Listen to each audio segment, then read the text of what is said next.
Welcome to the show. It's IB Nation Sports Talk, and it's a very special three-man show on this Thursday, along with Vince D'Addario and Jesse Stiers. I'm Sean Stiers. I'll be here for a short time, then I'm booking out to do a late-night Notre Dame women's basketball game. Past my bedtime, but yeah. It's the only time a three-man booth is acceptable, right here. That's right. That's exactly right. It's the only time. And why 8 o'clock? It's such a weird time because usually it's odd hours, number one. Usually it's like 7, 9, 6 o'clock. Get a lot of 6 o'clock Thursday games in the ACC. Like 8? Yeah. Come on now. It's a weeknight. People got kids. Because that's what, you know what? I will say this. Women's basketball is an amazing place to take my children. Mm-hmm. And there's tickets available tonight. I'm not taking my kids because it's an 8 o'clock game. Yeah, but I'm not taking my kids to a game that starts at 8 o'clock. That's past my bedtime. I got to get up in the morning. You're going to see what the 6 o'clock games are. They got Clemson and Louisville. Duke, North Carolina is playing at 7 o'clock on ESPN. That's obviously a big game. They're both ranked, and of course, they're rivals. Otherwise, so you've got Louisville, Clemson, the early game. I guess they're putting it in prime time. 2 ranked teams. Florida State's ranked 24th. Yeah. Here's some news for you though. Oh, I love news. Got my ACC women's basketball all ACC ballot today. Oh, fired up. Just got it within the last hour. So I've got some work to do. Yeah, you do. Tomorrow and or Saturday to research. I got to rank 1 through 20. Wow. Players 1 through 20. That's a lot to rank. I think you and I have had this conversation before, but that year that Notre Dame was in the ACC for football, we got that ballot essentially. Right. And it's basically the same situation.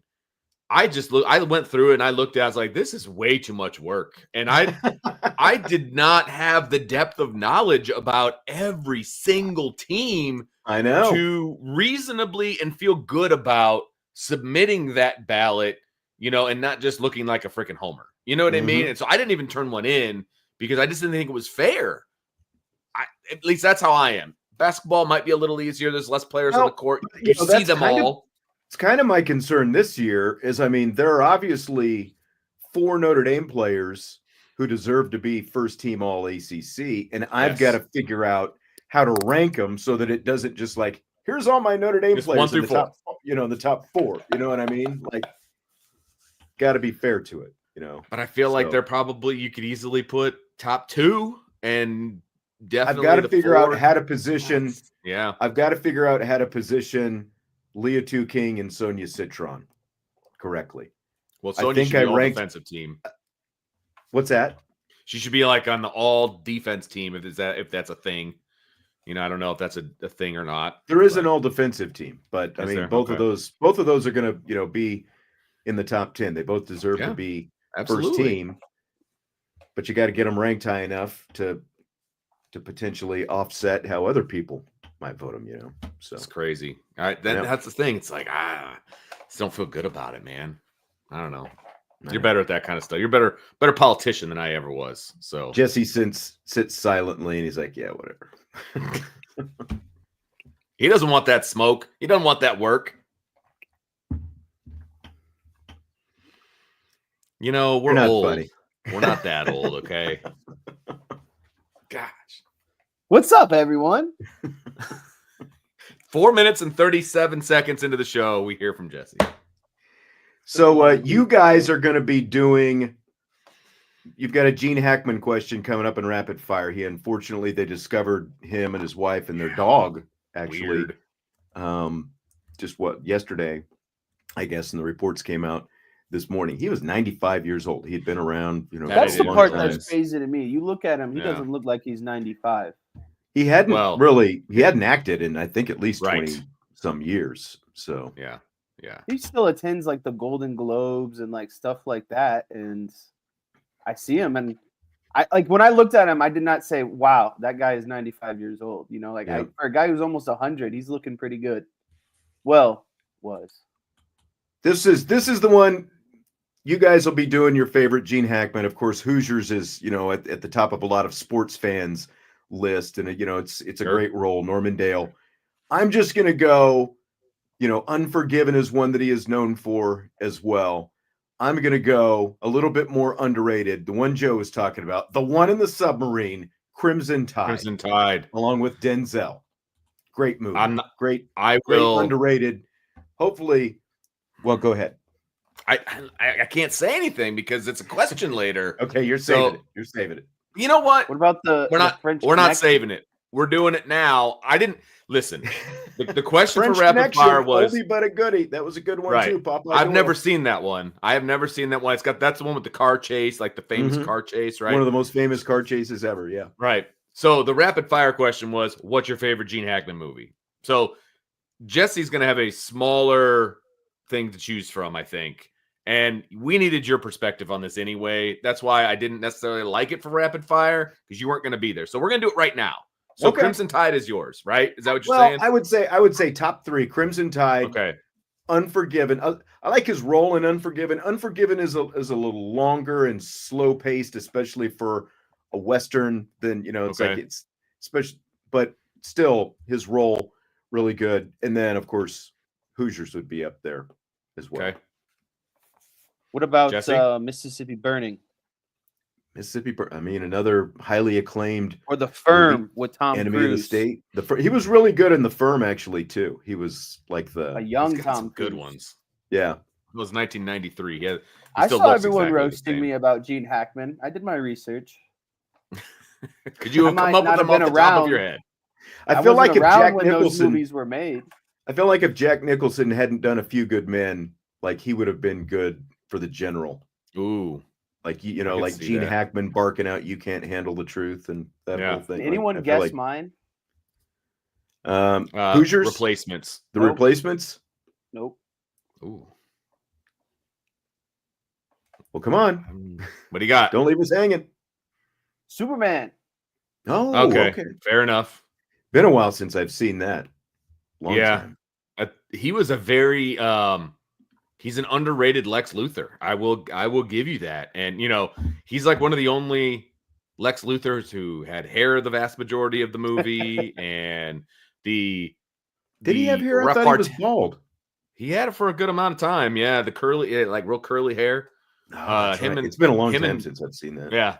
Him and Ned Beatty with their back and forth, I thought was actually really, really funny in the original Superman movie. So that's actually that was one of my top ones, Jesse, was Superman for sure. Jason, Royal Tenenbaums. Another that might have been one of the last movies that he did. I believe it was actually 3-ish years ago, something like that, I think. So what about Bonnie and Clyde?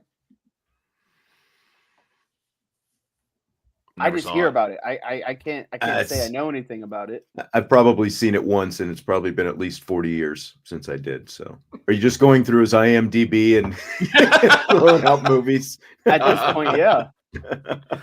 Well, at least you're honest about it. All right. Well, I'll let you guys think about this a little bit more, and you can come back to it in rapid fire. Yeah. No, but you stole mine. Crimson Tide is my favorite Gene Hackman movie. That's what I was gonna say. In rapid fire. I love that. Every time it's one of those ones, whenever I see it on TV, I stop and I watch it. I think that movie is excellent for so many reasons. Denzel Washington is excellent in that movie. Gene Hackman is excellent in that. Like that is can't go wrong with a little mutiny on the submarine. Yes. You can't go wrong. Especially a nuclear sub. Let's go. I know. Roll Tide. It is. Yeah. Well, I don't know about that, but no, that's what they did. You remember they did like when they were getting ready to board or something like that. Yeah, they were all when they were all lined up. I mean, that came out in 1995. Wow. And I actually thought it was before that, but if you didn't know that, now I will show my ignorance of the military. But if you didn't know that, when you're on the ship and they're obviously all in uniform the entire time, and you're talking about a nuclear sub and all that, like it stands the test of time, in my opinion. Like I feel like that movie could have come out like last year and you didn't have to change anything because there's no reference to it being in the 90s. You know what I mean? Now maybe some of the tech, is probably different now, like that kind of because stuff. Because it's also it's post Cold War, so you didn't have to like that wasn't a thing. Yeah, exactly. Better sub movie, Crimson Tide or Hunt for Red October? I knew you were going to ask that. I like Crimson Tide better, personally. I think I'd lean a little bit more toward Hunt for Red October, but that's also because I just watched it again like 2 weeks ago. It was on one of the channels. So I would have to be. I was watching it. My wife is like, I hate this stupid movie. And I'm like, are you freaking kidding me? Wow. It's a classic. That's some serious. All but Sean Connery doing yes in Scottish. Love Sean Connery. That's the only reason right now that I'm trying to rethink about that movie is because of Sean Connery. I would need to watch it again. I've seen Crimson Tide so many more times.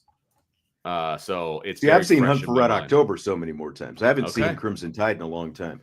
I've got a feel. Usually when something like this happens, you'll see like a gush of like we're probably going to see Unforgiven popping up on the channels. Hopefully a lot of these others. Gene Hackman, Poseidon Adventure, that was a good one. That was back in the 70s. That movie was wild. Like there was a lot there's a generation of people that don't want to go on cruise ships because of that movie. That was in the you had Towering Inferno, you had Airport. It's all the same movie, just at a different location. Yes, just a different vessel, basically. Yeah, that's right.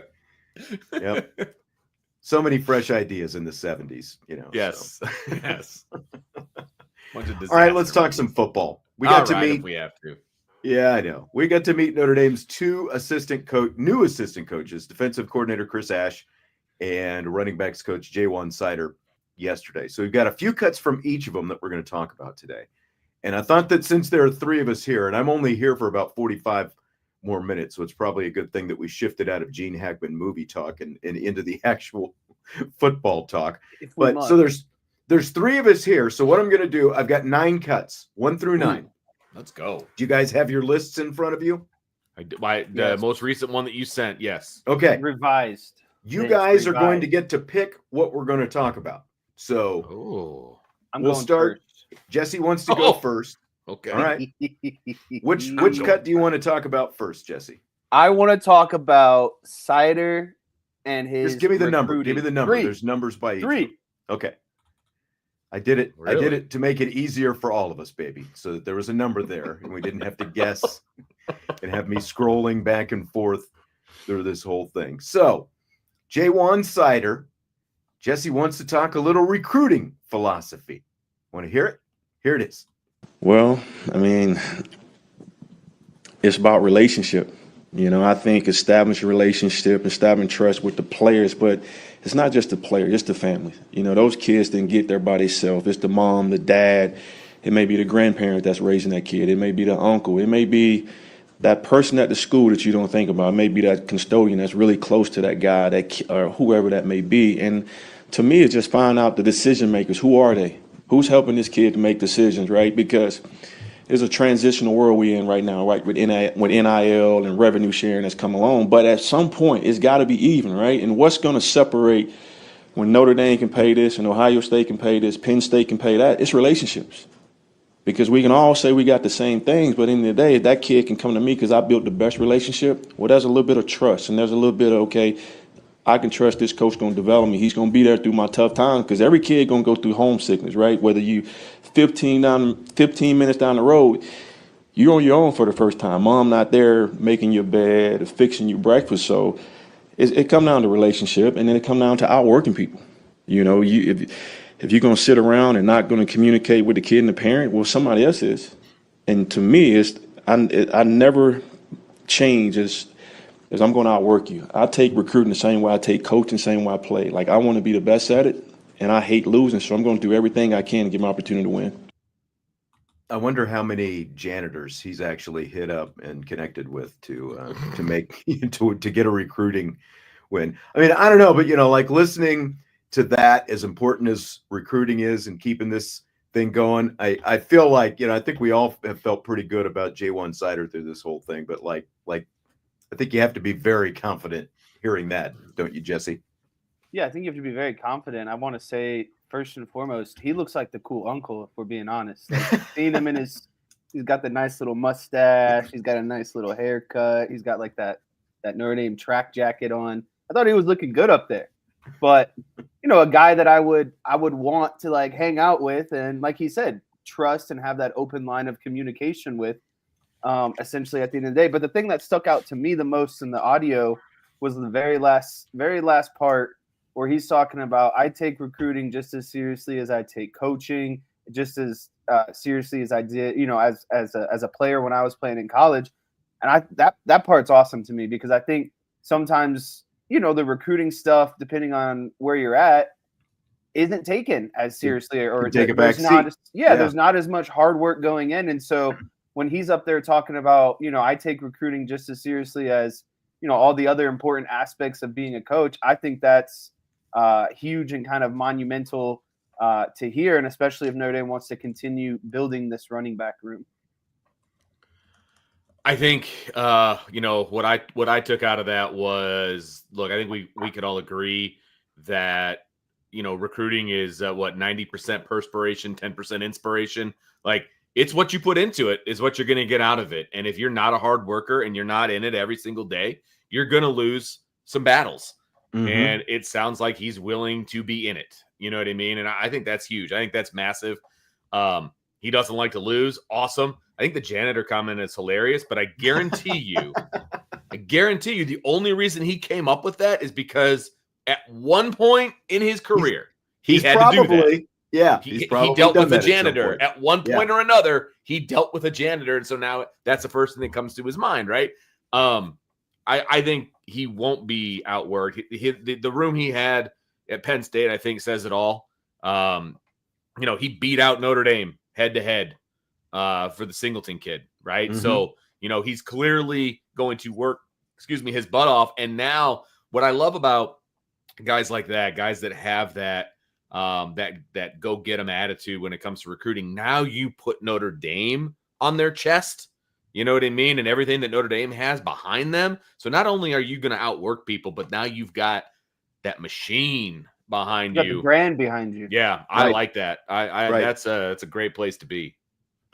Well, and one of the things that we heard him say yesterday about his decision to come here was, when he was talking with Marcus Freeman, he felt like sometimes it was like talking to himself. And we know that Freeman is a relationships guy, and hearing him talking about relationships. And, Freeman has obviously been out front about the importance of recruiting and all that. And, like some of the guys, as you say, like no coach is going to be just like the next when it comes to, like how much time you're putting into recruiting, how much time you're putting into the coaching, how much time you're putting into the relationships with, with your guys, that you have on the roster and all that kind of stuff. But I mean, it literally, like listening to him talk, he sounds like just the, it comes out of his mouth, obviously a little bit different, but a lot, most of the things that you're hearing are just lockstep with the importance that Marcus Freeman has placed on recruiting since he's been here. And it's a huge priority to keep the level of recruiting going in that room, in that running back room with what they've got, the level of talent that they have, and, to be able to play the kind of football that Marcus Freeman wants. It's just of utmost importance that they keep getting that kind of talent in that room. All right. Yeah, line-driven room, right? Oh, go ahead. I just think it's with the style of play that's been proven by Marcus Freeman, a guy who does want to run the ball, time of possession, those sort of things. You have to be able to obviously, have people be able to run the ball. So you have to be able to recruit the running back room consistently. And I think the offense is going to, open up more this season in terms of downfield passing and that stuff. But the running game is always going to be the backbone of an offense if Marcus Freeman is the head coach. And so I have no issue with making the running backs a very high priority. Tommy with an interesting question. Is the fact that he chose to work for Franklin 7 years ago potential character flaw that should concern us? I mean, I don't think so, because I think that what you should be looking at when you look at the character is the pull of Marcus Freeman and Notre Dame after he had been there for 7 years. And that was kind of the part of the question that I asked him, why make this move? He'd been there for 7 years. He's got a room full of talent. He had been doing, Penn State was just in the playoff. He was co-offensive coordinator there at Penn State. He had all these different things. So, I mean, if you want to look at his character, I think the character is that after 7 years and really, having pretty much everything that you could probably possibly want as an assistant coach, with the trajectory, for your career, he chose to pull up stakes and go someplace new and try something different at another place. So that's how I would kind of look at it.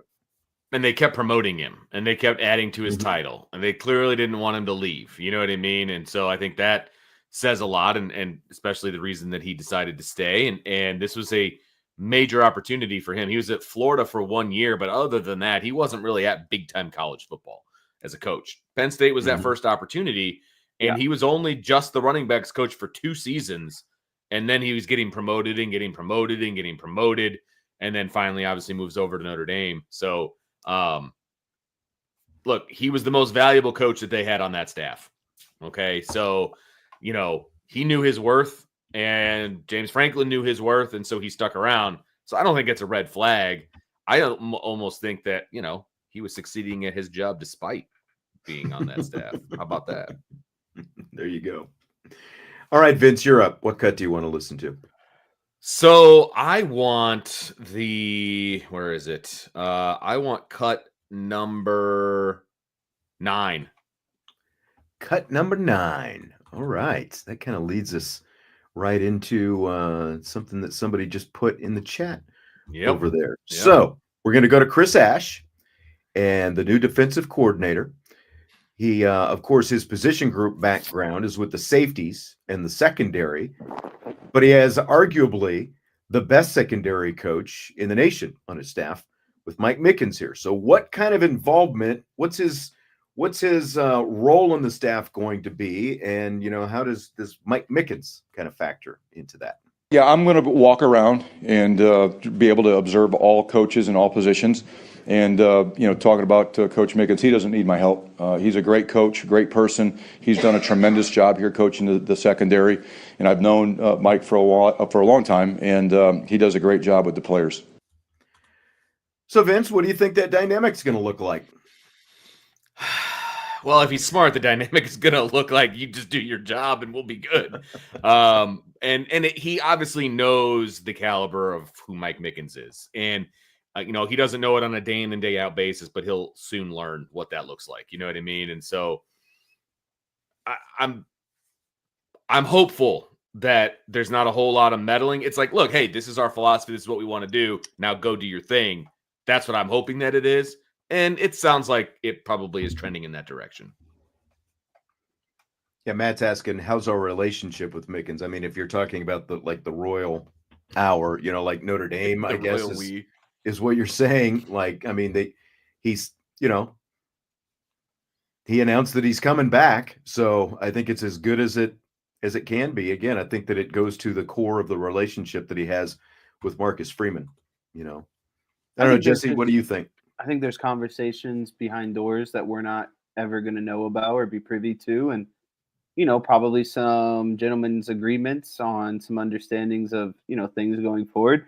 And, after listening to Chris Ash, I think the relationship pretty much is Mike Mickens, you do your thing. If you need my help, come to me and we can figure this thing out. But until then, it's on you. Like he said, he doesn't need help. It's very obvious and clear, but no one's perfect, right? Like any job you do, you often need or seek guidance from someone. And I think that's going to be Ash for Mike Mickens. And so, it's just kind of like a give and take type thing where, like, if he needs something, he'll ask Chris Ash and that'll be the end of it. But he'll largely kind of be operating on his own, which is how it should be. He's proven himself. Oh, time and time again. Yeah, I mean, it sounds like, Mickens is basically like the CEO. And like he said, he gets to float around and, he'll be in charge of, whatever concepts and game plans and all those different things. That's going to be the bigger thing. And, you do wonder though, like you get into the middle of the season and, something, like say, a I won't even, name a certain, a specific guy, but, say cornerback X gives up a couple big pass plays. And then all of a sudden you've got the defensive coordinator breathing down, the position coach's throat. I mean, that's going to happen on any staff, regardless of what position group the defensive coordinator happened to coach previously, right? Like, I mean, that just happens from time to time. Mike not sold on Ash. He says he just doesn't see it with Ash. I know the same was said about Golden, but he's not Al Golden, not close. But again, like, nobody was saying that. I think Tommy said it. Like, the guy, Al Golden was not walking on water when he came out of Cincinnati here to Notre Dame. There were tons of questions about him. Give it a second. Like, he hasn't had a chance to prove himself. Like, you can say you're not sold on him, and that's totally fine because it's the off season. You are going to get no indication whether he's the right or the wrong fit until October. You know what I mean? Like, give him a chance to either prove you right or prove you wrong. Because you can say that you're not sold on him, and that's on, and we can push back on you if we wanted to.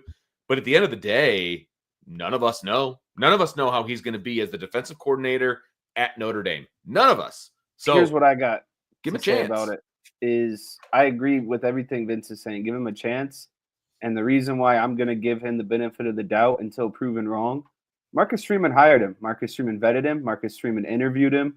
Marcus Freeman's a defensive-minded guy. If he trusts Chris Ash to carry on what they're doing on the defensive side of the ball after being in a national championship, again, I got nothing that shows me that Marcus Freeman's wrong, So until I'm proven wrong, I'm going to give him benefit of the doubt and wait for some games to happen. Yeah, I mean, we haven't even seen him go through a spring.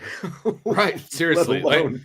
A game. Look, to Jesse's point, everybody is a Marcus Freeman fan, right? And I don't think there's a whole lot of people out there that aren't. So if you're a Marcus Freeman fan, then you're kind of talking out of both sides of your mouth if you don't trust the hire that he made, right? Now, especially because he's a defensive guy. Right. Now, every head coach, Saban included, has made hires that they regret, right? That they weren't good hires. Saban makes those changes almost immediately, as soon as the season's over. So if this isn't a good hire, trust that Freeman's going to make that change. You know what I mean? But at this point right now, it's freaking February, people. Like, and I mean, trust it. Ash has run a defense more recently than what Al Golden had when Al Golden was hired. They're both obviously coming out of the NFL, but it's only been 5 years since Ash was at Texas. And then obviously he was part of a national championship team running the defense at Ohio State prior to that. So, and I mean, you know what else Ash has that Al Golden never did, to my knowledge? Not a wedding ring, an actual ring from football. It's the only ring I had. I don't know which one I'd put it on. I mean, it goes on the bare hand over here, right there. All right, Jesse, it's back to you. What cut are we going to next? 1. Cut number 1. From 9-1. All right. So we're gonna go back to Jwan Cider, and he is a close friend of former Notre Dame offensive coordinator Jared Parker, who of course is the current head coach at Troy. And through Parker, he became friends with Marcus Freeman a few years back. So Seider, in this cut, talks about how Parker's connection helped lead him to joining Marcus Freeman's staff. It was more about, for us at this point, a relationship, right? Because whether you work at Penn State or Notre Dame, the demands are the same, right? The expectations to win at these two places. So to me, I think he was the middleman for me and Freeman. So it was good to just have somebody who understands both of us, who understand Notre Dame and worked at Penn State. So when you're making a tough decision like this, it's always good to have a friend that don't try to talk you into something, don't try to talk you out something, but just listen and kind of go through his experience of what he'd been through and how special he felt Notre Dame was for him and his family. So, and it was easy, not just for me, but for my wife, having Candy to talk to who'd been through this process. So it was a family decision, and, we happy with the decision we made. Interesting connection, and one that I didn't realize before yesterday, that Jwan Cider and Jared Parker had coached together both at Marshall and at Penn State for a year before Parker moved on. Jess? Yeah, so the reason why I wanted you to play this clip is I had no idea that Seider and Jared Parker had some sort of connection, and it leads me into my proclamation, and I mean this with the utmost sincerity. Jared Parker has paid off and provided something of use at the end of the day. And again, Man, I know that kind of backhanded compliment there. Wow, that's not even backhanded. I don't think that's not a compliment. listen, we all know I was never in the Parker boat, and I didn't think he was fit to run the offense. I think he is a great football coach he's a head coach now at Troy, so obviously he knows football. Just felt like OC at Notre Dame wasn't that wasn't what's going to put Notre Dame over the top, I guess is what I'm getting at. Like Jared Parker being OC wasn't going to be the difference maker. Jared Parker being OC this season, I don't think they make it to the national championship. So that's where I'm coming at with that side of the argument. And so I just think it's really cool that even though Jared Parker isn't here anymore, that it kind of led to this avenue of replacing Dylan McCullough with probably the next best person that makes us feel so much better and not like the world is crashing and we're losing Dylan McCullough and now the whole running back room is going to come crashing down too. So at the end of the day, it's just cool to see the different connections and how someone that isn't even here anymore landed, Seider here essentially. It's funny, the clips that Jesse wants to hear, they would have been very low on my list. I could give a crap about he's friends with Jared Parker. Complete opposite, yeah. But hey, we're going to hear them all, so that's great. You know what I mean? Because, hey, it's all good. But, I mean, basically, when Parker and Freeman were coaching together at Purdue a few years back, that's when Freeman and Seider connect, like he talked about. They were out on the trail, like driving around, beating the paths, recruiting and stuff like that in the summer. And that's kind of where, they started to connect. So what seemed like, just something kind of whatever, but they, again, formed a pretty good friendship. It sounds like, and ultimately Parker kind of helped connect them. So it's just an interesting little path, I think, that started at Marshall, went through Purdue and Penn State to an extent, and now you get your guy here because of that a few years later. Mike is not happy. He's not. He's a little. Mike is not offended. happy. He said, "So we can not see it with Parker, but not Ash." Interesting. I don't understand this comment from Mike because I didn't say anything about Parker. Number one, when he got the OC job, I was fine with it, to be perfectly honest with you. And we're allowed to have an opinion on a guy who's already been on the staff, and we've watched him, be a coach. Right. We've seen it with our own eyes, in a very intimate way.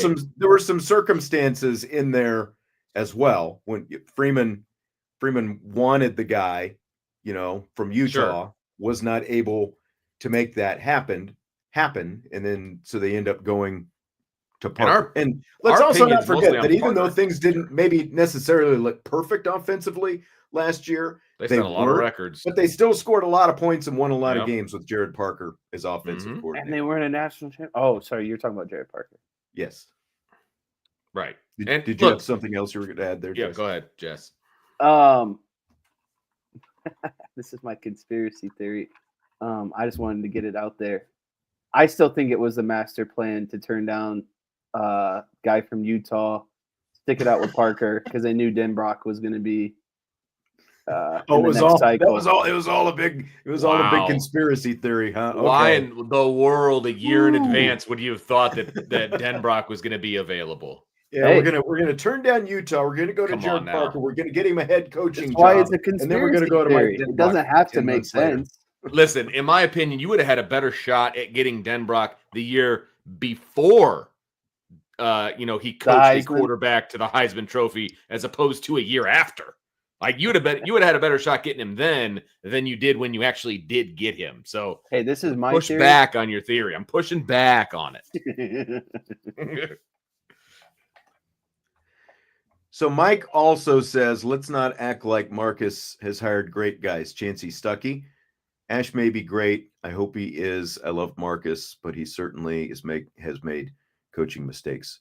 We'll see. I mean, I think that if anything, you can say that he probably learned his lesson from Chancey Stuckey, and like, you know, he even. I would just say that, you know, like I think that he probably in his head, you know, has a different feel for you know, for guys that he's talking to about these positions 3 years down the road than, you know, Chancey Stuckey was part of the first staff. He didn't have a lot of experience. He was a really good recruiter. You know, you have to give him that. He was a good recruiter. It was just the other stuff, and sometimes it takes getting him in before you find and that was his first staff as a head coach too, right? And I think that has to be taken into account. One of the things you've got to learn as a head coach is how to hire a staff, and there's gonna be some missteps along the way, right? And so with that being his first staff, it's a little bit of a pass, to be honest with you. No one here is going to say that Marcus Freeman is the same head coach today that he was when he first got the job. Like, not even close. He has learned exponentially about all of the things it takes to be a head coach, especially at Notre Dame, right? And hiring a staff is one of those things.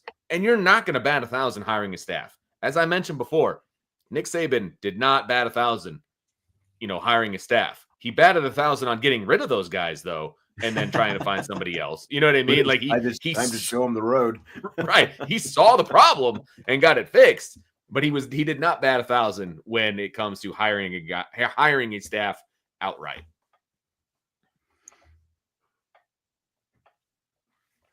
Okay. Next cut. Vince, it's back to you. Yep. And just for Mike, I'm heading back, and I'm going to go cut number 6. Ooh. All right. Gonna throw it right back at Mike. Going at him. Let's see if you can get Mike fired up. Okay, so Chris Ash asked about adapting from coming from the NFL to college, and he doubled down on the "it's not my defense, it's Notre Dame's defense" theme that he hit a few times during the press conference yesterday. Like I said before, this isn't about my defense. This is about the Notre Dame defense, and we're going to continue to do things that Notre Dame has done on defense. The game is different than the NFL and what I've been doing for the last few years, but again, I haven't been out of it for too long, and the hashes make the game different in the space that's created because of the hashes. And everything you do, you got to make sure that you can eliminate that space and play the RPOs and the reliefs and things that offenses have. But again, it's not my defense that we're going to be running. It's our defense, and that's the way that I look at it. I'm coming to be a part of this organization and this defense and this staff. All right. So I don't know, any concerns that you've got, you know, like coming back to the NFL, you know, anything like do you have any concerns with any of this, Vince? Not concerns per se. The hash talk was interesting because he's saying you have to eliminate the space with the hashes and everything. There's actually less space to deal with because of college, because the hashes are wider. There's less space on one side, but because there's more space wider, on the other. You get more. Okay, so you got more field space. Obviously. Okay, yeah, that's fair. That's fair. And what I will say is, if people don't understand the difference in the hashes from the 3 levels, high school, college, NFL, I would actually challenge you to go to a football field, like a high school field, stand on the hash, and then walk to where the college hash is, and then walk to where the NFL hash is. It is light years different, and it changes the game. It absolutely changes the game. So he's absolutely accurate when he's talking about how you have to adjust with the hashes and stuff like that. That is 100% accurate, because in the NFL, there's not really a field and a boundary side, because you're pretty much in the middle. Like tackle to tackle, you're across both hashes. Yeah. I mean, you know, so it he definitely makes a difference. Also never called a defense in the NFL. He just worked with a specific position. But he worked with the philosophies and the, you know, all of that kind of stuff, you know. But yeah, you're right. That's the biggest question mark, right? Is how is he going to call the defense, which again, we're going to have no clue about until they actually start playing real games. Not in the spring. You're not going to know anything in the spring. Like, you can say the scheme is different. It's Notre Dame's defense. It's not my defense. But at the end of the day, the philosophical, like what's in Chris Ash's DNA compared to what's in Al Golden's DNA, you know, in terms of aggressiveness and, you know, again, you know, like where the blitzes are going to be dialed up, how much he blitzes or not blitzes, all those different things. And even if they can, you know, like, are they going to continue to play as much, you know, man as they've played in the past under, you know, Golden compared to Chris Ash, you know, because again, like the scheme can be the same, but that can be a philosophical difference as well. Like those are where, you know, we're going to see the biggest differences. And again, like we're not really going to find anything out about that until they tee it up and go out there against Texas A&M and Miami in the first couple games of the season. Reverse those, obviously, Miami and then Texas A&M. Right. And Joe is saying the hashes were the same 5 years ago. I'm not talking about the differences for him. I'm talking about the difference from college to the NFL. From high school to college to the NFL, how you do have to change your philosophy. And he was most recently in the NFL. So that's why he's talking like that. Not saying it's any different than when he coached. Right. Okay. So, but he coached and won a national championship. In the NFL, the hashes are essentially like this. I'm holding my hands up for everybody watching. In the NFL, they're like this. In college, they're like this. That's and in high school, they're like this. Right. And we're just talking about the difference in where the hashes are and how wide they are from the NFL to college. Right. Yes. Not that the college hashes have changed. Yeah. Everybody's missing at least Joe's missing my point. Jesse, do you have anything to add on hashes or anything else? So I know you want to talk hookahs later on in the show. So oh, I see what you did. Now there. we read the rapid fire question. I don't have any concerns with Ash, and I think it is a relief that he made the statement of, you know, this isn't really my defense, this is our defense. I think that bodes well for Notre Dame players because there's no reason to overhaul something that's obviously working. And so when you talk about that's pretty uncommon. Most defensive coordinators are going to come in, they're going to have their own defense and scheme and, you know, at least bring a couple coaches with them. Chris Ash is the only guy that's coming in and no one else is leaving type situation. And they're keeping the defense, they're keeping a lot of the skeleton. So I think the question becomes, there's two tasks, in my opinion, for Ash from now until the beginning of the season. I think he needs to do a hell of a lot of studying of film, because if it's not your defense, you need to understand the ins and outs of the defense that's going to be run. And you have to be a master of it. You know, like you have to have all the answers and know all the tendencies and know, you know, all the loopholes and that. So like he's got a lot of work to do if he's truly not bringing in his own defense. And so obviously he's a smart guy. He's been in the NFL. Like he knows defense, but he needs to understand everything about the Notre Dame defense. And I think that leads me to my second point. There needs to be a ton of communication between him, Mike Mickens, Max Bola, Al Washington. They need to be on the same page of, hey, this is what works. This is what our guys are good at. Let's not try to make them, you know, force them into doing anything different. And I think the biggest thing that we might see that varies from Al Golden is just how he handles in-game situations, because that's something he hasn't done in a long time. And so is he going to rely on his assistants early on until he gets maybe a little bit more comfortable? Or is he going to feel comfortable calling the defense from day one? Hey, we're playing man here. Hey, we're playing zone here. Hey, we want to bring this kind of blitz here. So again, I think a lot of it has to do with him studying a lot of film, not only of Notre Dame games, but of players on this defense and understanding how their game, you know, marries with the defense basically. So that's where I'm at. Good points. Good points.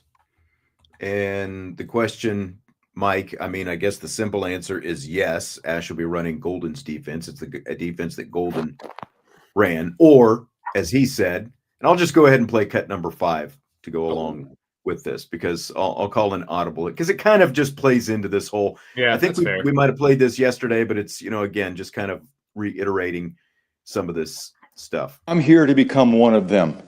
And that's what they're not here to adjust to me. I'm here to adjust to them. The staff, the players, the scheme, the whole overall culture of the organization. That's what I'm coming to be a part of. This is Notre Dame's defense. This is not my defense. This is Notre Dame's, and I'm coming here to try to help continue the success that they've had on defense and find ways to try to make it better. That's it. All right. So there you go. Love it. I mean, and the cynic could say that he's setting himself up for an excuse later on. Hey, man, it's not my defense. I'm just here running Notre Dame's defense. But I think it's also the reality. And again, we talked about the fact that this is a very pigeonholed job. You're coming here to run a defense that's already established. You don't get to bring any coaches with you. You know, you're going to have looked over your shoulder by the head coach because that's his specialty. Like, there's not a laundry list of people that would be okay for. You know what I mean? Yeah, most coaches are very type A. They want to do their thing, and that is not what he was brought in to do. So he's making that very clear. And so it's everything that we thought. Let's see what that looks like, you know, come the season. And again, I'm giving him till the season.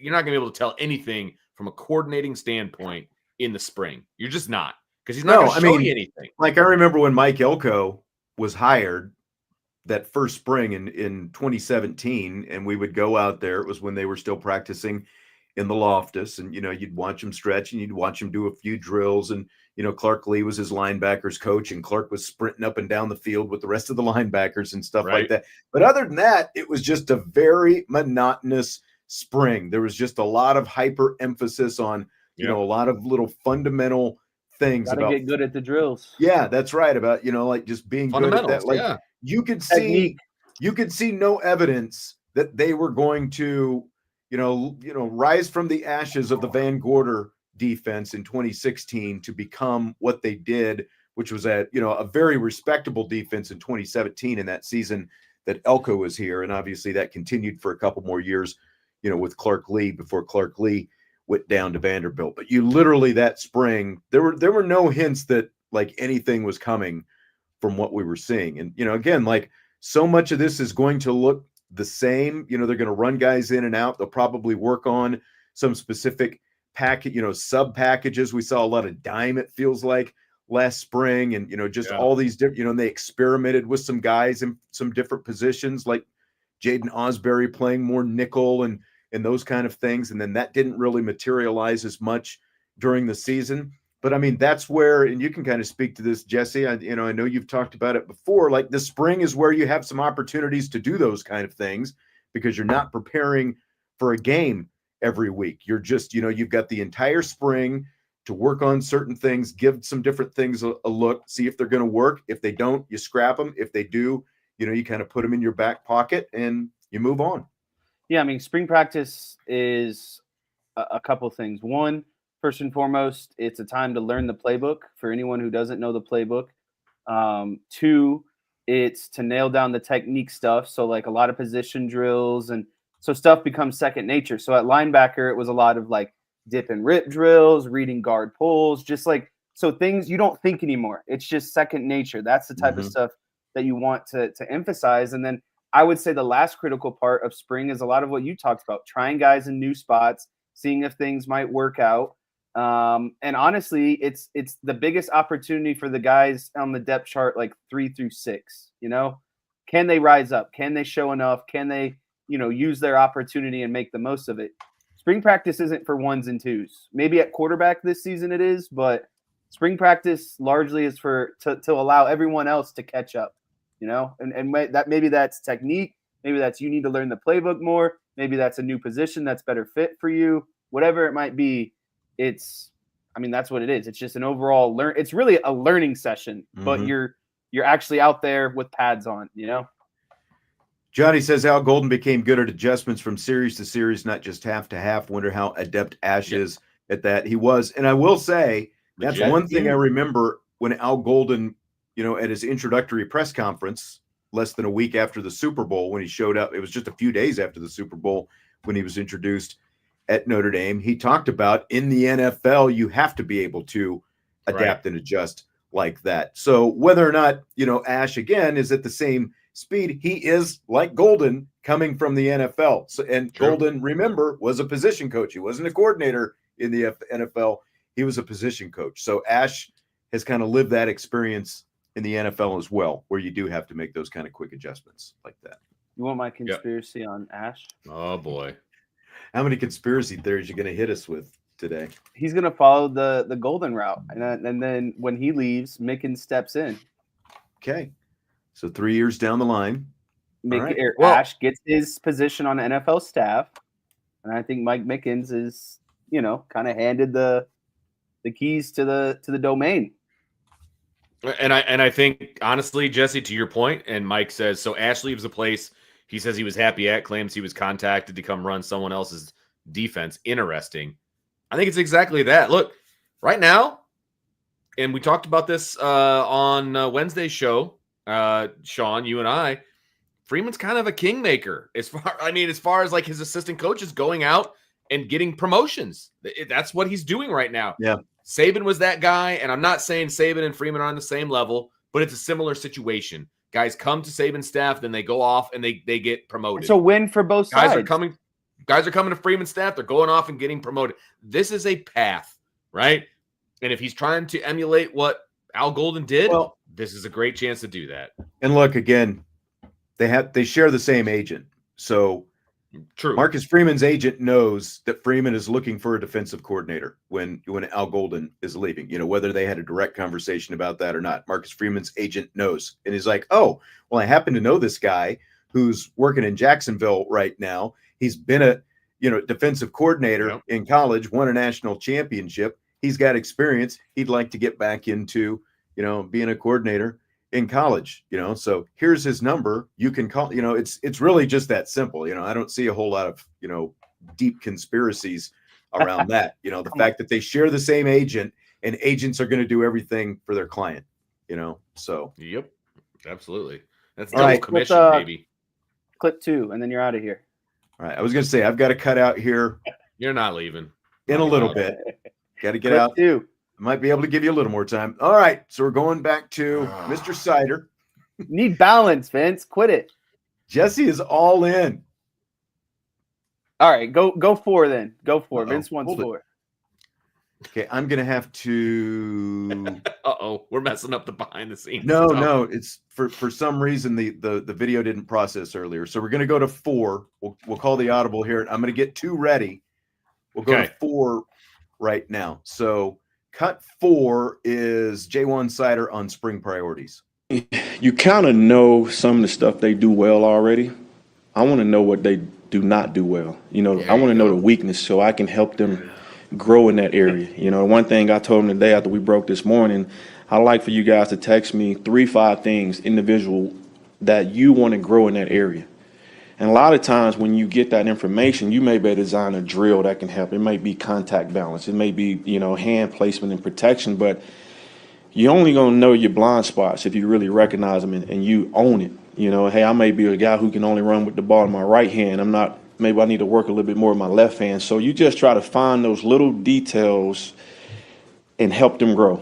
Like when I was a young coach, the best thing I did was spend time with the O-line, right? I wanted to know why a big guy can kick back and move as fast as he can. He's playing on his instep. Well, when you go watch a lot of times you go watch backs block, they play in their feet and they wait on the outside foot of their toes, right? So you can't move. Now you're on your heel and you get bull rush. So I learned that so I can incorporate it in the room. You know what I mean? Just so little things like that. And even off season, like I always make the running backs go run routes with the receivers. Who run routes better than the receivers?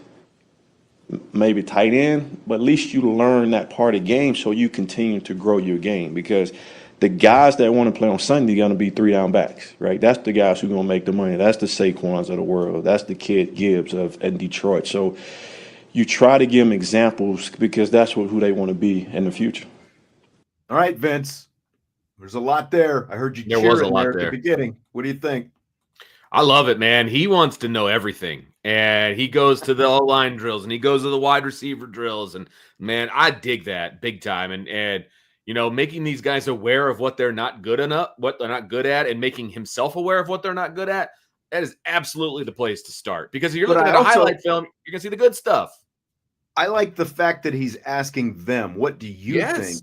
And he's not just telling them, this is what I think you need to get better at. He's asking them, text me, send me the 3 to 5 things you think you need to get better at. And that's what we're going to work on this spring. I love that. I think he's saying all the right things, man. Like, I know we talk about waiting the press conference and all of those things, but he's kind of getting into the nitty gritty about stuff that he does, whether it's recruiting or however he coaches and how he deals with the players. Man, he is saying all the right things. Like, as a coach, I'm like, yes, this is what I like to hear. guy's a 10 out of 10. I love listening to him speak. I think he's a home run of a hire. Passionate. He's very passionate. You can tell he knows his stuff. He's fired up. Like, he might be already my favorite coach on the staff. Like, he is. I think if you wanted to not feel any sort of letdown between Dylan, this is 100% the only guy that can make you feel that way. And Notre Dame got him, in my opinion. Notre Dame got him. Oh, yeah. And it's huge. It's huge for Notre Dame. I think it's a huge message to the rest of the college football world. And I think the running back room is going to continue to show improvements. But, man, just listening to him, it motivates me. I want to continue to listen to him. I want to hear more of his knowledge, like all of it. So I'm fired up. I think the guy is amazing. Jason says, I'm sorry, but a coach at Notre Dame should be able to win a press conference. I like what I'm hearing from these guys, but I'm just saying, well, yes and no. They didn't go do you to remember Notre a coach named Diaco? Yeah, right.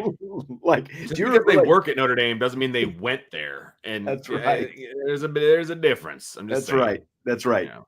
That's exactly right. They didn't go to Notre Dame. They're coaching at Notre Dame now. You know, there is a difference. And I don't mean that in any kind of derogatory way, and I don't think you do either. But like the implication that that Jason has is, well, you're at Notre Dame, so you should be able, you know, whatever. It's like a coach is still a coach. Yeah, Charlie Weiss went to Notre Dame and he won the press conference. Charlie Weiss won some press conferences. I felt like he won the first press conference. Yeah. You guys remember the decided schematic advantage? Like that was a meme coming out of that press conference. You're going to have a hardworking, nasty football team and all that stuff. But isn't it great, though, to tie this all together that Seider wants to use the spring to get better at things rather than just glaze and talk about and keep working on the stuff that they're obviously great at. Like, the running backs are just going to be even. I think Jeremiah. I'm putting my money on Heisman next year, and Jeremiah Love is the guy. And hasn't been a running back in a long time, Jess.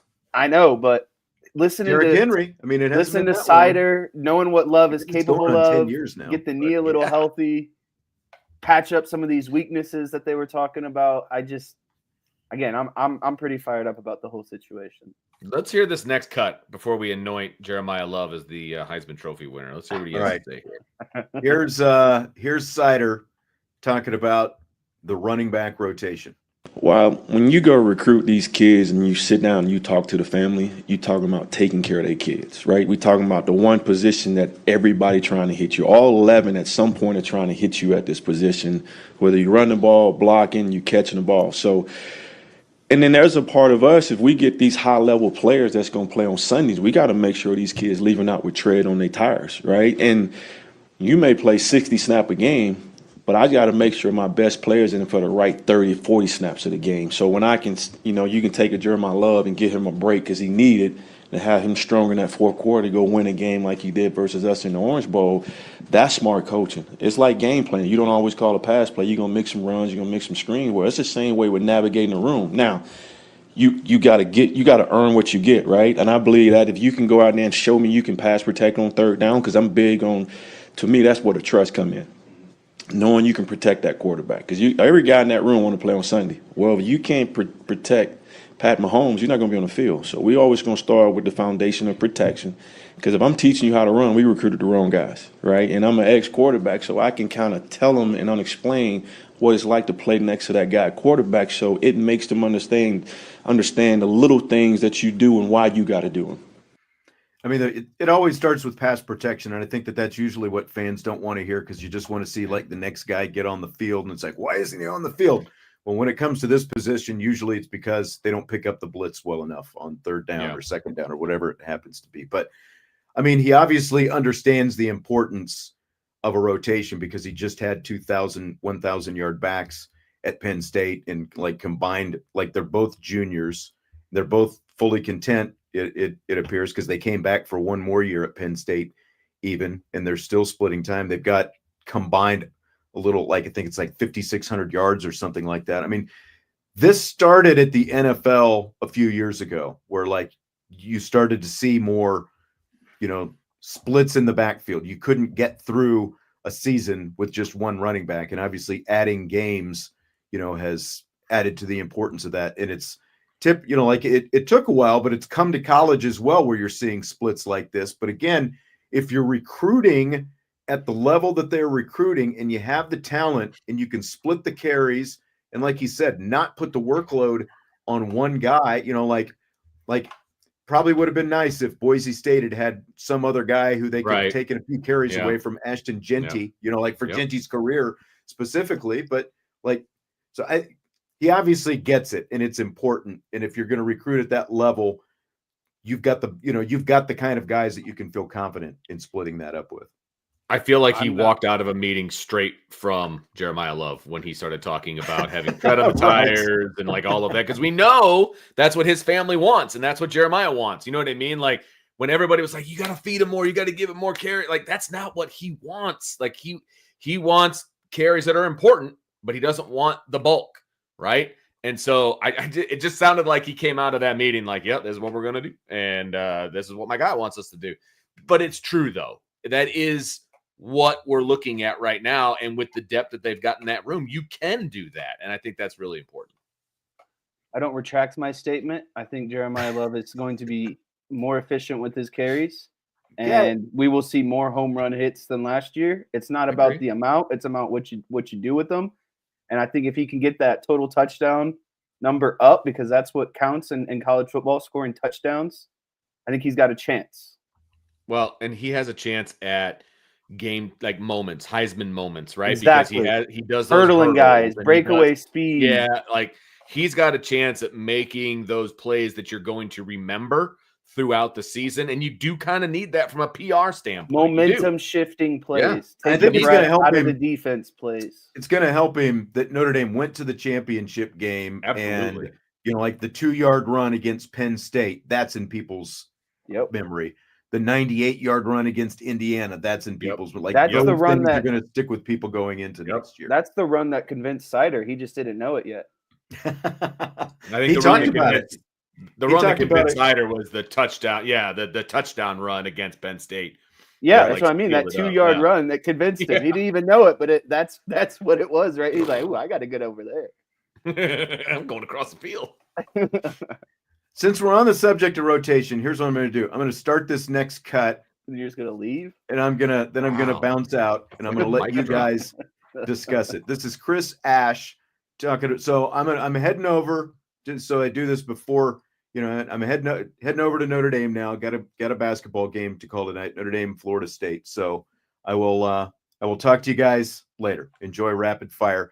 Here's Chris Ash talking about putting his own stamp on the defense and the importance of player rotations like Notre Dame had with the linebackers last year.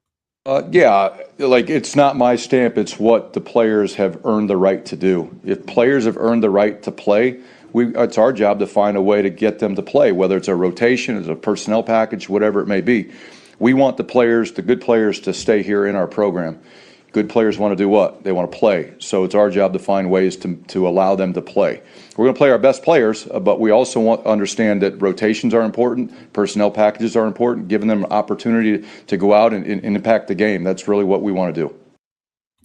So the number one thing I would take away from this one, Vince, is I think that Ash, when I talked about studying, this is a big part of studying, is he needs to understand the roster and use his NFL experience, knowledge, expertise, and understand this guy might not be a starter, but how can we work him into a package onto the field? Like that's another big task of his is absolutely finding guys with a uber amounts of talent that we can rotate onto the field and give our starters a blow to a degree and keep them more fresh throughout the game, but not compromise overall defensive integrity. Just because we're bringing in guys doesn't mean big plays are going to happen. It's still that standard is still kept up to the same amount. So I think that's a big responsibility of Ash between, now and the end of fall camp, identifying guys that they can get on the field because of their talent that might not be starters, but can still have an impact on the game. I think, we know what the depth looks like on the defensive side of the football, right? I mean, there's a lot of depth there. There's a lot of talent there. You want to get the best players on the field. And I think that is going to be part of his charge, is to make sure that rotation makes sense. And you don't want to micromanage on game day, but you definitely want that charge to your position coach is like, look, we need to get so-and-so on the field. You figure out how to make that happen. You know what I mean? And I think that's important. And it's going to be something. And you do have to kind of play that game a little bit, not only from a rest standpoint, from having your best guys out there, but also from we need this guy to stick around and not jump in the transfer portal too. Like that's part of it as well. So exactly. I think that's going to be a huge part. And the other part is I hope you have a very good relationship with the special teams coordinator too, because, getting a guy on the field that way can also stem the tide a little bit. And, hey, man, you're important to us. You are a starter on this football team because you're on 4 special teams. You know what I mean? Like, you want to be able to get those guys on the field, let them contribute, and then ease them into the defense and whatever the case may be. But best players got to play. There's no doubt about it. And if you have 3 to 4 dominant linebackers, then 3 to 4 dominant linebackers need to play. And you need to figure that out. And that's different than the NFL. You don't have 105 guys on the roster. You got 53. So you kind of got to play the game a little bit. So it is a little bit more difficult. But that's his charge as the defensive coordinator, is to make sure that happens. So we'll see. Hopefully it does. I'm looking forward to figuring it out. Let's just put it that way. Well, we lost Jwan Cider, and he's heading over to the Joyce Center. The Joyce Athletic and Convocation Center, Purcell Pavilion, whatever 17 names that place has now. He's heading over there for the women's basketball game against Florida State. And so now he has left us to our own druthers of rapid fire. So, Jesse Stiers, are you ready for a little rapid fire? Let's take this thing home with a great rapid fire. And that's exactly what we're going to do. We're going to take this all the way home with a little bit of rapid fire. So, to kick things off, Jesse, let's talk a little bit of the combine, a little NFL combine with Notre Dame players. So Notre Dame, you know what? Let me just put this out there.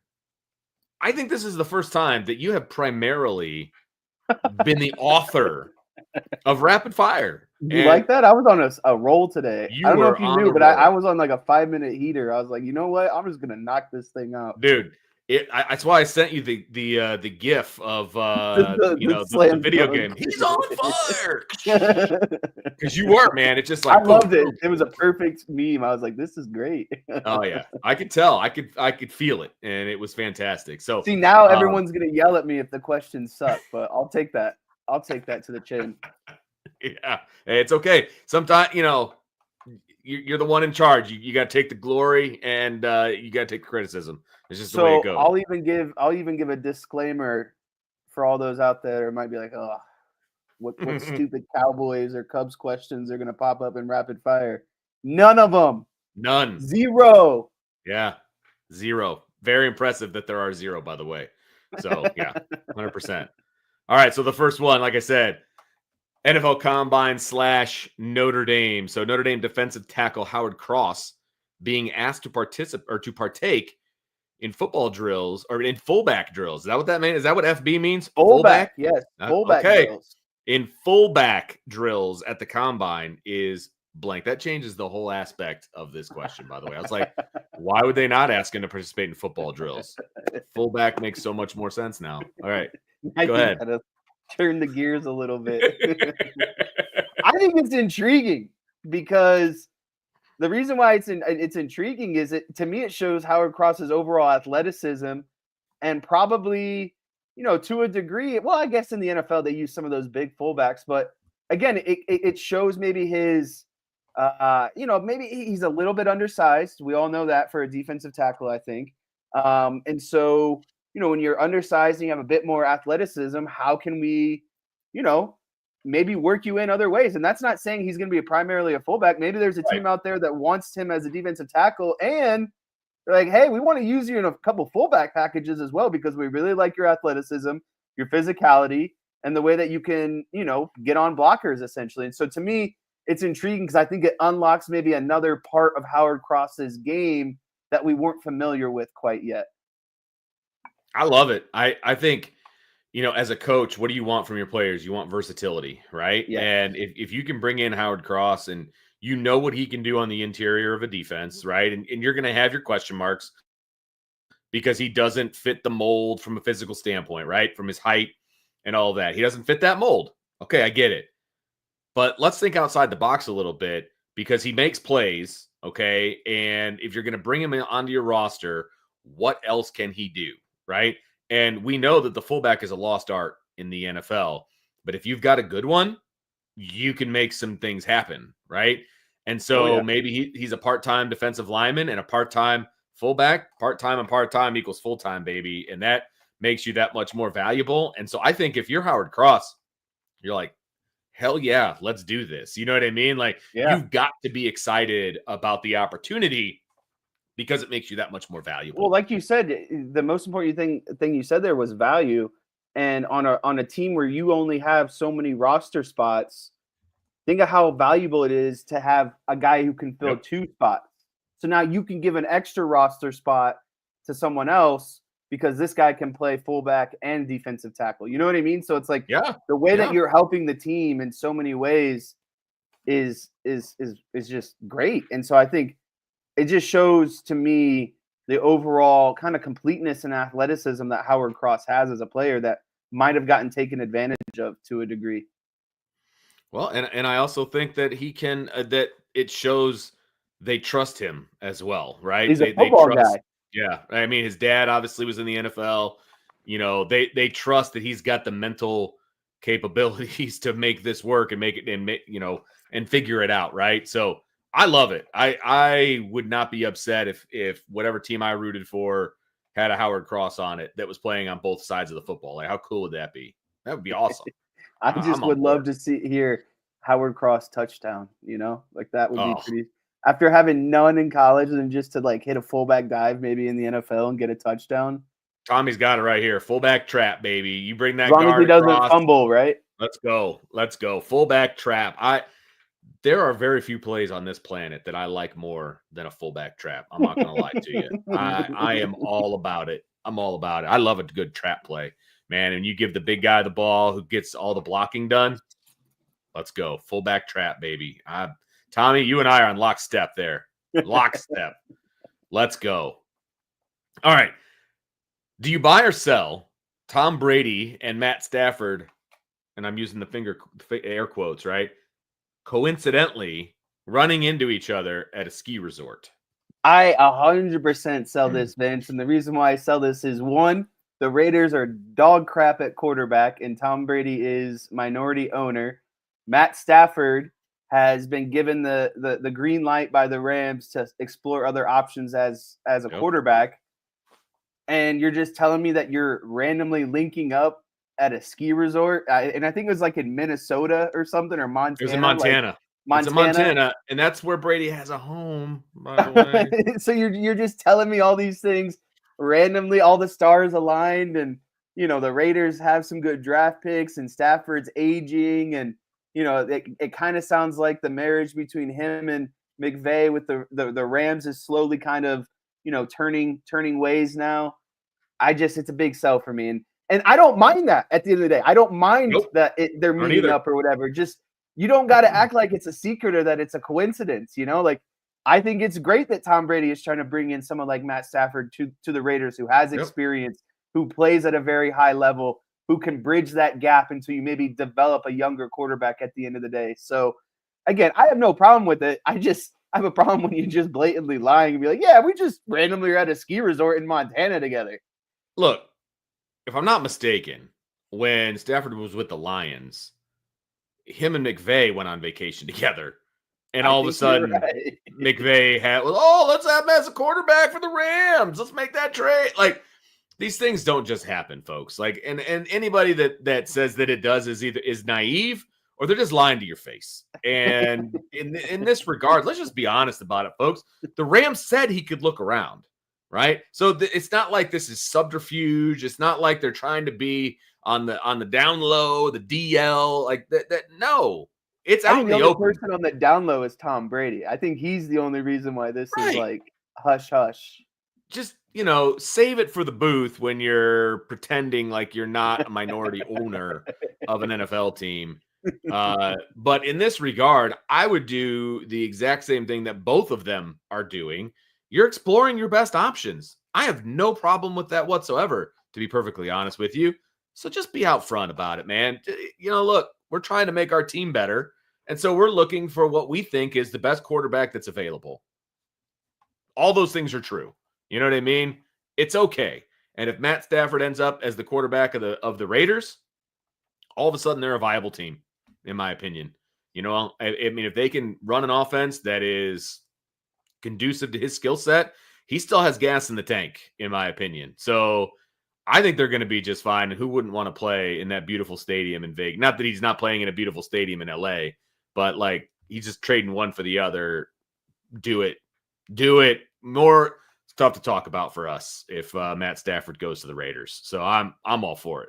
But I love that the chat is just going through all these fullback plays right now. Everyone's just lobbing up their favorite fullback play. Hey Jesse, who was was one of my fullbacks on my team when I coached? That would be me. It'd be this guy right here. One time. Till you fumbled. One time. Over. Fired.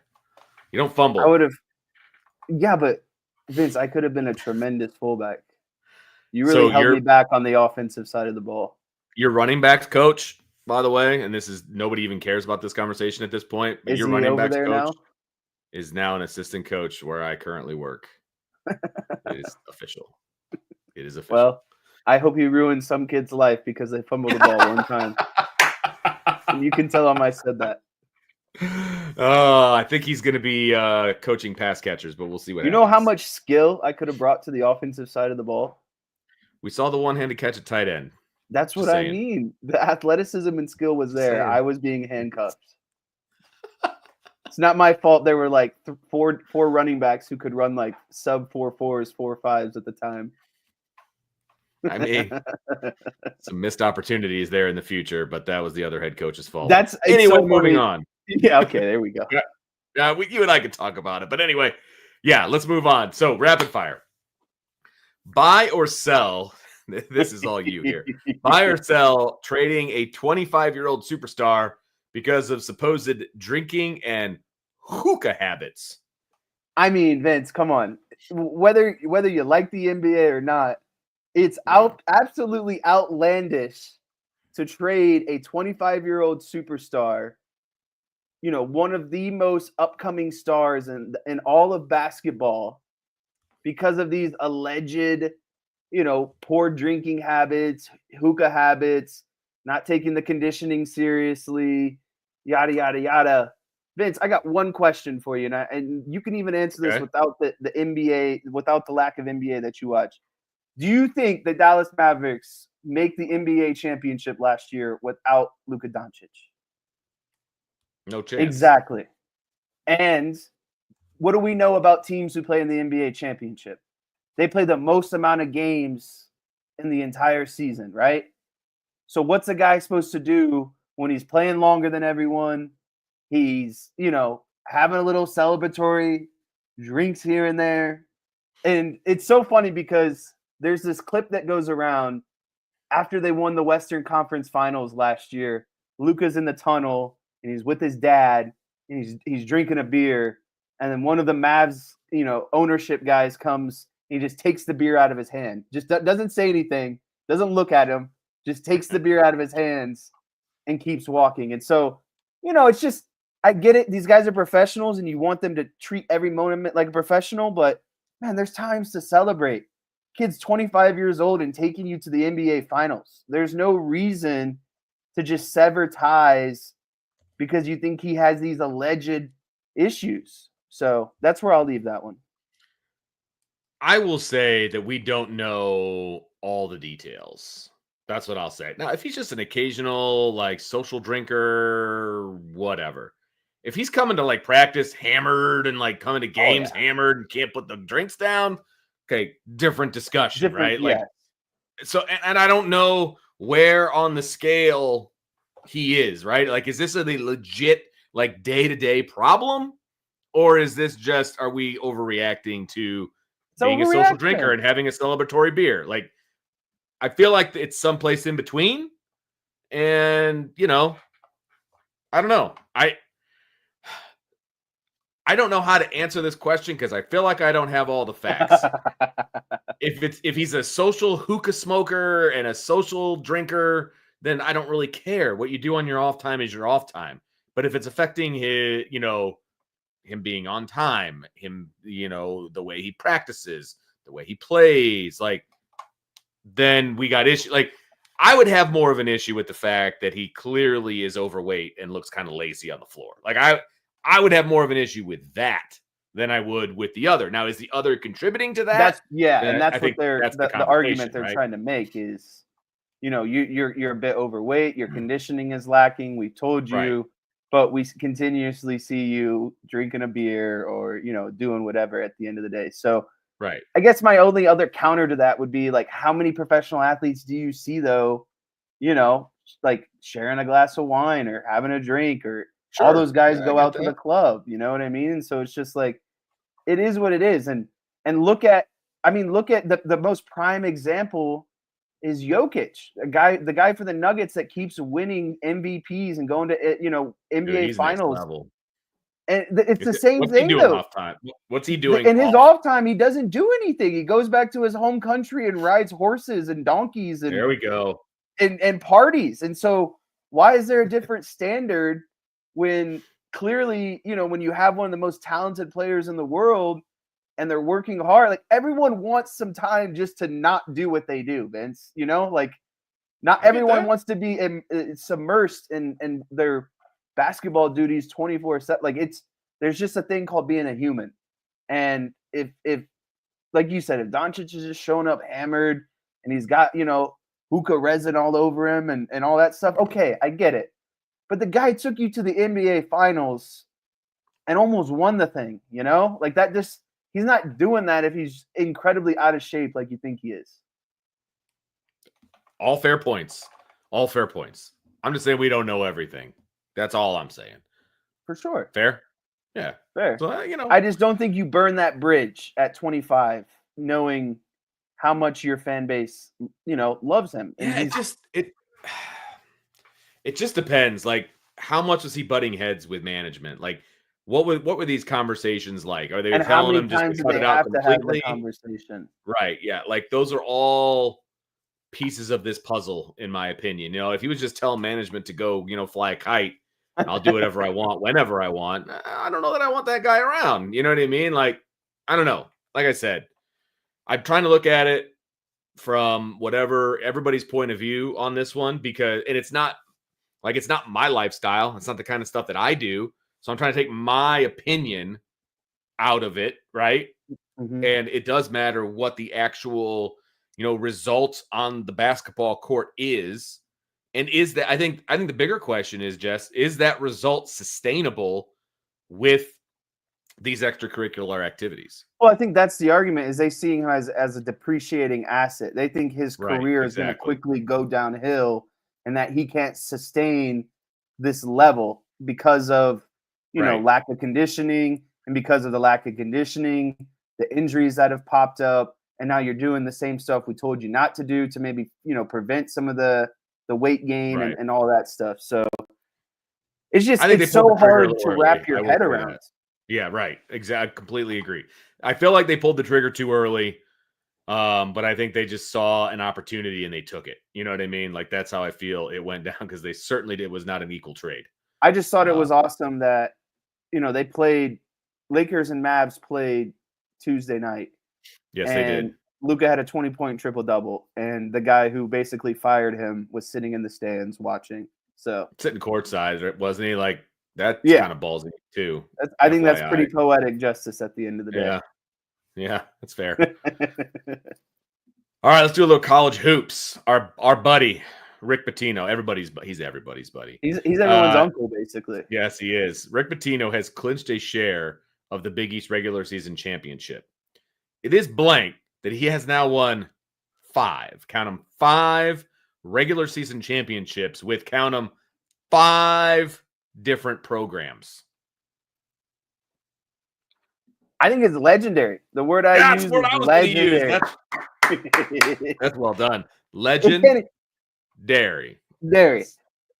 I mean, it's hard enough to win one in your career, Vince. Yeah. One.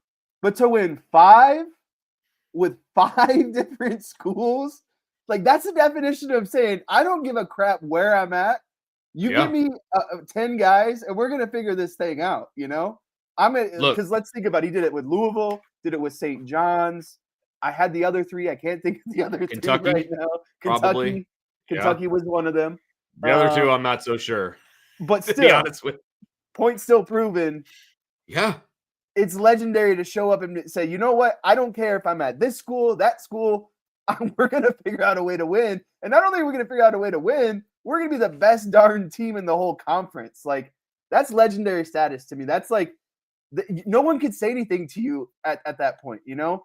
Like, as a basketball coach, what are they going to say? Oh, you could only win here. Oh, you had a lucky year. Oh, that all goes away. There's no more, like this margin of, or not margin of error, but there's just all the air stuff goes out the window. It's not just a one-off thing when you win 5 different times with 5 different schools. It's amazing. And look, I'll sometimes he obviously doesn't leave on the best of terms with some of his schools. But I'll say it. I'll go on record. If things aren't going to work out with Micah Shrewsbury at Notre Dame, just bring in Rick Pitino and let's just get this thing fired up. Let's go. Boston and Iona were the other 2 schools. Okay. And he was the head coach at Boston University before I was born, 1978. And they won a conference championship. Hey, 1978 to 1983. That was his first head coaching job ever. So, yeah, Boston U. He was in the Ivy League, baby. It's impressive. All right. And that's the other thing. It's like you got Ivy League, you got the SEC, you got the ACC, you got the Big East. Literally all over the place. So it's not all over the place. The amount of variety that this man shows is tremendous. Yes. Very impressive. Very impressive. All right. We got a couple more here we're going to get to before we get out of here. Let's go to the NFL. Would you, Jesse Stiers, rather attend the NFL Combine or the NFL Draft? So me as a nerd, I would say I think I would more nerd out at the Combine. The draft would be cool for like the first round, but then you got to sit there and wait. I don't care about everyone else's pick after the first round. I only care about my team's pick. Fair. And so really I feel like the day would become long with not a lot of substance. So at the Combine, I mean, think about it, Vince. You could at the Combine, you think every guy could potentially be drafted by your team, right? You're like, "Ooh, I want that guy. I want this guy. I want that guy." And then as the nerd side of me, I get to see all these drills that they're running, how they're moving, all of it. And so I just think there's more action at the NFL Combine. It's constant. You could literally watch a different position every day. And like I said, the NFL Draft, it's like outside of the first round, I don't want to just stand around and wait until my team is on the board again. So I have to go to the Combine.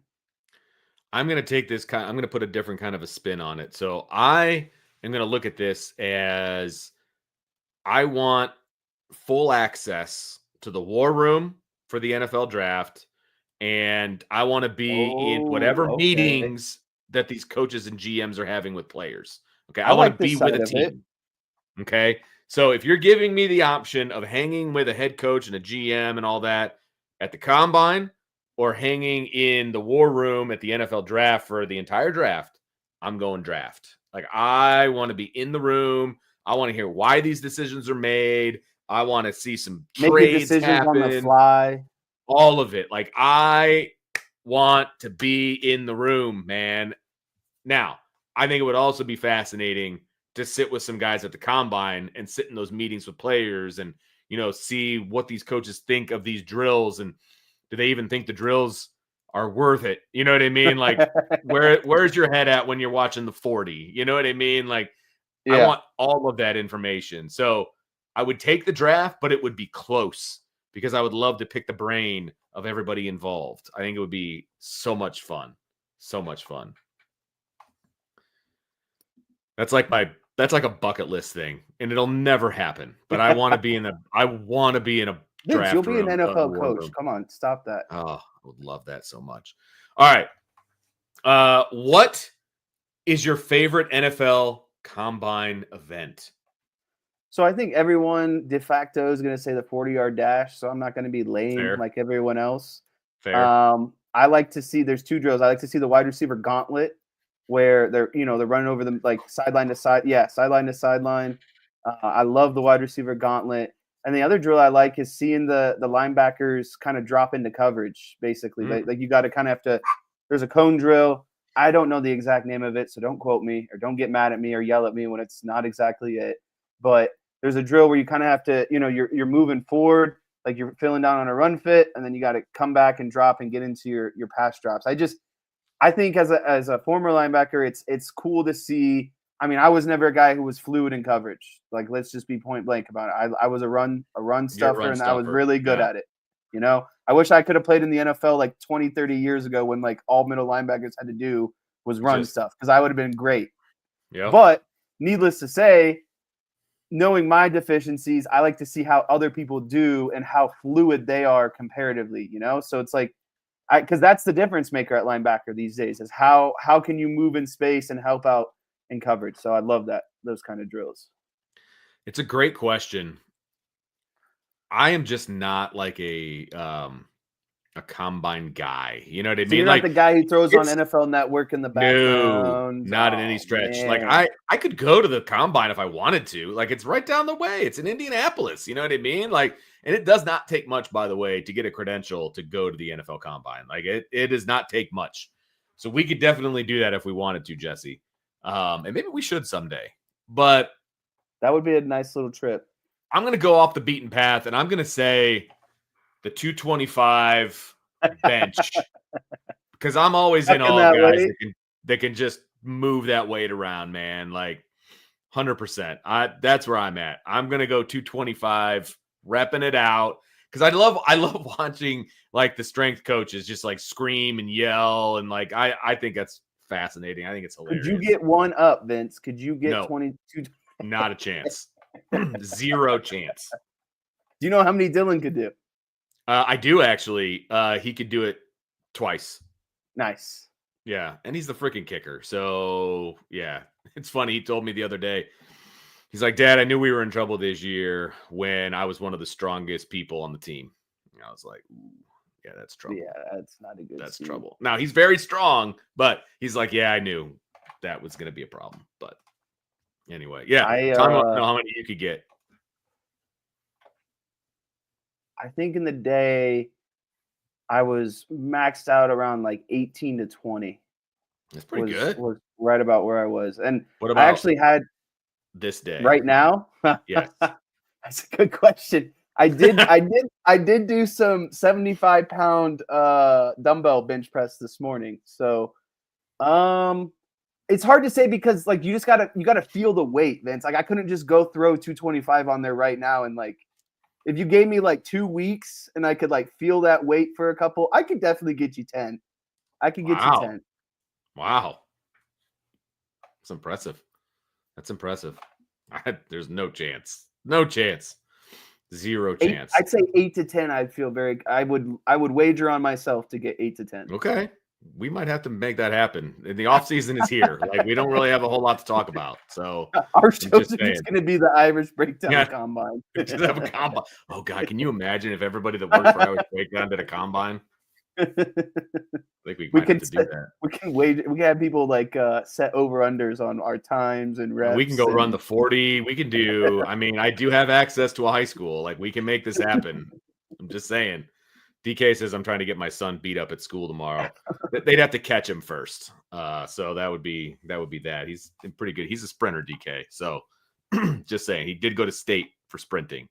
But anyway, all right. How many pull-ups I could do? Not to cut you off, but nope, you're good. Like 2 or 3, maybe. Pull-ups are hard.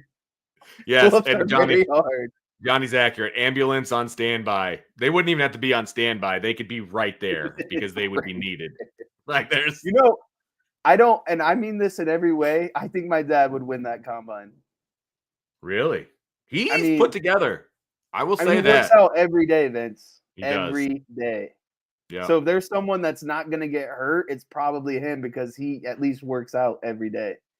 I'd get him in a cup. I'd get him in a good amount, but I think there would be some ones that he would be sneaky good at that people wouldn't expect, I guess. I feel like the upper body strength stuff, I'm not winning because I've never had a strong upper body. Never have. You'd have to And my go son skill got that from me. and Like, finesse, I think, more. Not but we're brute and we're strength. both strong, like waist down, like strong legs, because there's a catcher and like that whole thing. But like, I think I could get everybody in the 40. I think I could get everybody in the 40 You probably could. from IB. From IB. From IB. I'm setting the bar very low. The bar is very low. I think a dark horse would be what's his name? This is really Trevor? bad. Trevor. Well, because he's young. He's like We're your about age. the same age. Yeah. Yeah. And he's a bit skinnier than I am, so I think that would bode well for him. He played option quarterback. He was a triple option quarterback. FYI. Oh, There's a chance you guys times. played each other, by the way. We did. We need. I did the go math. back. What's that? I did the math. My senior year, he was the quarterback when we scrimmaged them at Memorial. Really? Yes. There it is. We haven't spoke about it. That needs to happen. I'm making that happen. We need to talk about that. So, all right. Do we have more questions? I don't even know. No, we don't. That's it. We hung it. We made everybody stick around to listen to that back and forth. And we've got no more questions. So thanks everybody for hanging out with us. Really appreciate it. Another rapid fire on the IB Nation Sports Talk. We'll be back tomorrow. It'll be, I believe, Sean and myself because Jesse has to get dolled up for his team pictures. And so it's going to be Sean and I. We're going to do a little rapid fire. It's Friday Fire. So we will be back tomorrow at 5 o'clock. So everybody hang in there. Have a great rest of your Thursday. Jesse, you have a great rest of your Thursday, sir. And make sure you smile nice and big. It just started thunderstorming really hard here. Really? Like, I'm not kidding you. In the last, 3 to 4 minutes, just, downpour and thunder everywhere. That's crazy. It's definitely. But that's okay. That's a great way to end my Thursday. I like a nice thunderstorm. The thunderstorm. You're about to go take a nap. All right. Time to get in bed. Everybody, we'll talk to you later. Have a great night. We'll see you tomorrow.